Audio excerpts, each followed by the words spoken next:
प्रतियोगी परीक्षाओं की तैयारी करने वाले सभी संघर्षशील साथियों का तहे दिल से स्वागत है। मैं हूं आपका अपना दोस्त और आपका होस्ट मनोहर सोनी। और आज हम विज्ञान के उस विशाल महासागर में एक और रोमांचक यात्रा पर निकलने वाले हैं। पिछली बार हमने पदार्थ की तीन अवस्थाओं ठोस, द्रव और गैस के रहस्यों को खोला था।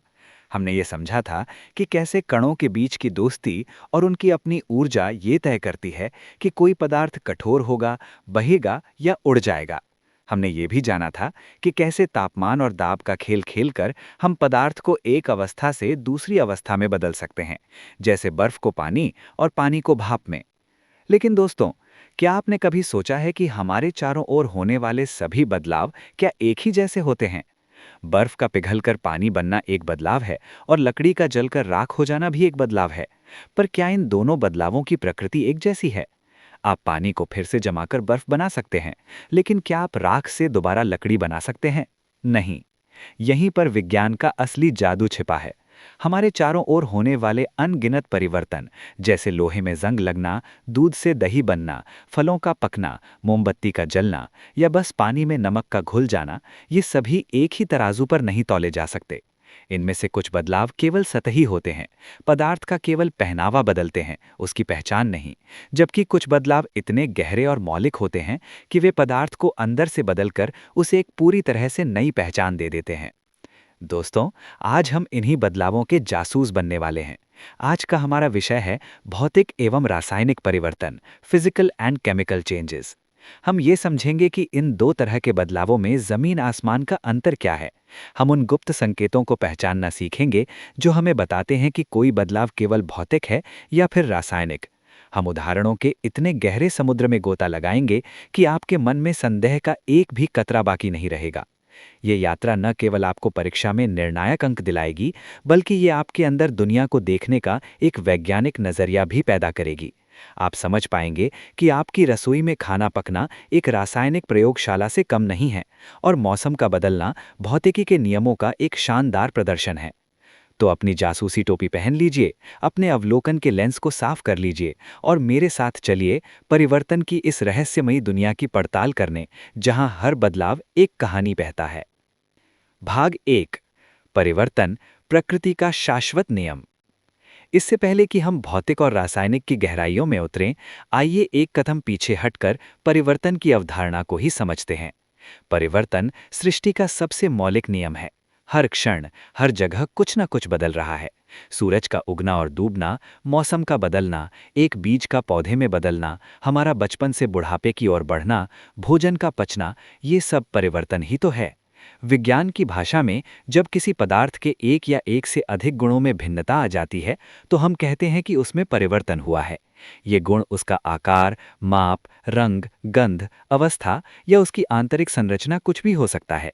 वैज्ञानिकों ने इन अनगिनत परिवर्तनों का अध्ययन करके उन्हें मुख्य रूप से दो श्रेणियों में बांटा है, ताकि उनका अध्ययन सरल और व्यवस्थित हो सके। और यही दो श्रेणियां हैं भौतिक परिवर्तन और रासायनिक परिवर्तन। चलिए अब अपनी जासूसी किट निकालते हैं और सबसे पहले भौतिक परिवर्तन के केस को सुलझाते हैं। भाग 2। भौतिक परिवर्तन, फिजिकल चेंज। बदला है रूप, नहीं बदली पहचान। एक ऐसा परिवर्तन जिसमें पदार्थ के केवल भौतिक गुणों जैसे अवस्था, रंग, गंध, आकार या माप में परिवर्तन होता है, लेकिन उसके रासायनिक संगठन में कोई परिवर्तन नहीं होता और कोई नया पदार्थ नहीं बनता, उसे भौतिक परिवर्तन कहते हैं। इस परिभाषा का सबसे महत्वपूर्ण हिस्सा है, कोई नया पदार्थ नहीं बनता। पदार्थ की आंतरिक पहचान वही रहती है, वो बस एक अलग रूप में दिखाई देने लगता है। इसे एक सरल उदाहरण से समझते हैं। मान लीजिए आपके पास सोने का एक बिस्कुट है। सोना एक पदार्थ है जिसका रासायनिक प्रतीक Au है। आप उस बिस्कुट को पिघलाकर द्रव सोना बना दें। ये एक भौतिक परिवर्तन है। क्यों? क्योंकि द्रव अवस्था में भी वो सोना Au ही है। आप उस द्रव सोने से एक सुंदर हार बना दें, यह भी एक भौतिक परिवर्तन है। क्यों? क्योंकि हार के रूप में भी वो सोना Au ही है। आप उस हार को तोड़ मरोड़ कर उसका आकार बदल दें, यह भी एक भौतिक परिवर्तन है। क्यों? क्योंकि टूटे हुए रूप में भी वो सोना Au ही है। इन सभी प्रक्रियाओं में सोने का केवल रूप, अवस्था और आकार बदला, लेकिन उसकी मूल पहचान यानी उसका सोनापन नहीं बदला। यही भौतिक परिवर्तन की आत्मा है। भौतिक परिवर्तन के विस्तृत गुणधर्म, detailed characteristics of physical changes. कोई नया पदार्थ नहीं बनता, no new substance is formed. ये भौतिक परिवर्तन का सबसे मौलिक और निर्णायक गुण है। परिवर्तन के बाद भी पदार्थ वही रहता है जो वो पहले था। पानी जमकर बर्फ बन जाता है, तब भी वो H2O ही रहता है। भाप बनकर उड़ जाता है, तब भी वो H2O ही रहता है। अणुओं की संरचना में कोई बदलाव नहीं आता। ये परिवर्तन सामान्यतः उत्क्रमणीय होता है, जनरली रिवर्सिबल। उत्क्रमणीय का अर्थ है जिसे उल्टा किया जा सके। अधिकांश भौतिक परिवर्तनों को आसानी से उल्टा किया जा सकता है। आप पानी को जमाकर बर्फ बना सकते हैं, फ्रीजिंग, और बर्फ को पिघलाकर वापस पानी बना सकते हैं, मेल्टिंग। आप नमक को पानी में घोल सकते हैं, डिसॉल्विंग, और फिर पानी को वाष्पित करके नमक वापस पा सकते हैं, इवेपोरेशन। अपवाद, कुछ भौतिक परिवर्तन आसानी से उत्क्रमणीय नहीं होते। जैसे यदि आप एक कांच का गिलास तोड़ दें तो ये एक भौतिक परिवर्तन है। कांच अभी भी कांच ही है, लेकिन टूटे हुए टुकड़ों को जोड़कर वापस वैसा ही गिलास बनाना लगभग असंभव है। इसी तरह कागज को फाड़ना एक भौतिक परिवर्तन है, पर उसे जोड़ना मुश्किल है। यहाँ ये याद रखना महत्वपूर्ण है कि उत्क्रमणीयता एक सहायक गुण है, मुख्य गुण नए पदार्थ का न बनना ही है। ये एक अस्थायी परिवर्तन है, it is a temporary change. अक्सर भौतिक परिवर्तन तभी तक रहता है जब तक परिवर्तन का कारण मौजूद होता है। जैसे ही कारण हटा लिया जाता है, पदार्थ अपनी मूल अवस्था में वापस आ सकता है। उदाहरण के लिए, लोहे की छड़ को गर्म करने पर वो लाल हो जाती है और फैल जाती है, लेकिन ठंडा होने पर वो अपनी पुरानी अवस्था में लौट आती है। पदार्थ का रासायनिक संगठन अपरिवर्तित रहता है। Chemical composition remains unchanged. परिवर्तन के दौरान पदार्थ के अणुओं की आंतरिक संरचना में कोई फेरबदल नहीं होता है। परमाणु वैसे ही जुड़े रहते हैं जैसे वो पहले थे। पानी के अणु में 2 हाइड्रोजन और 1 ऑक्सीजन परमाणु होते हैं, और ये व्यवस्था बर्फ, पानी और भाप तीनों में समान रहती है। ऊर्जा में कोई बड़ा परिवर्तन नहीं होता, नो सिग्निफिकेंट एनर्जी चेंज।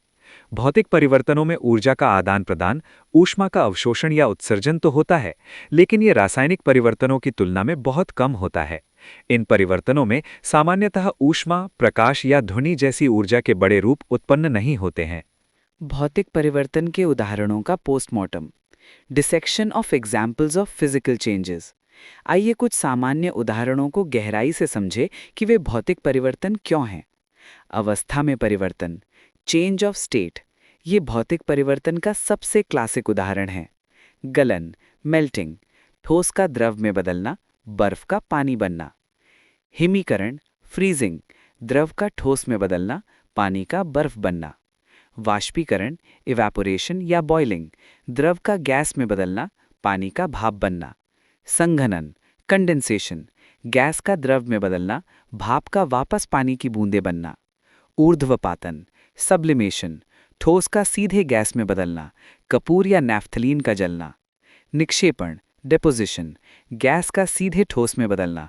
इन सभी प्रक्रियाओं में केवल H2O के अणुओं के बीच की दूरी और गतिज ऊर्जा बदलती है, H2O का अणु स्वयं नहीं बदलता।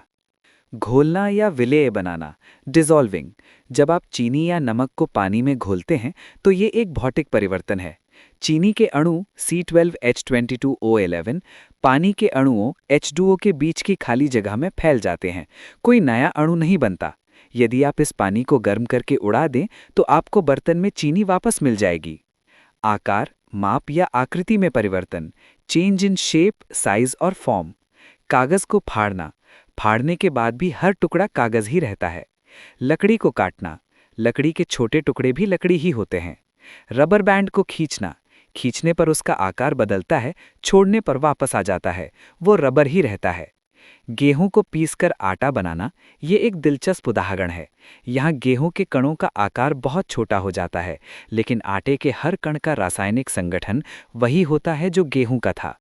मिश्रण बनाना, मेकिंग अ मिक्सचर, जब 2 या 2 से अधिक पदार्थों को इस तरह मिलाया जाता है कि वे एक दूसरे से रासायनिक क्रिया न करें, तो ये एक भौतिक परिवर्तन है।